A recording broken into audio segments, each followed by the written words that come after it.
Цагаан сувраг. Энэ цагаан сувраг дээхэн үедээ тэр дээдлийн тэр суврагны туурин дээр байсан юм шиг байна л да.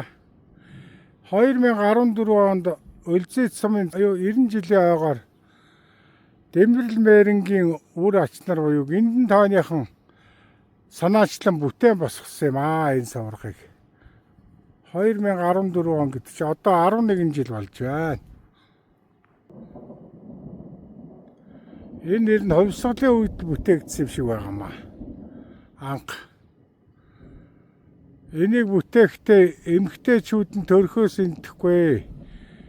Нутгийн ахан дүүс маань нүдний өвчин тусахгүй тухайтад бүтээсэн гэж нутгийн хуульч бол ярьдаг билээ. За өнөөдөр ингээд Францын Монгол судлаач Арпел гэдэг хүн шарын шашин манай суманд дахин сэргсэн үйл явдлын талаарх мэдээлэл авахар ингэж ирээд суврагтаа танилцж байна.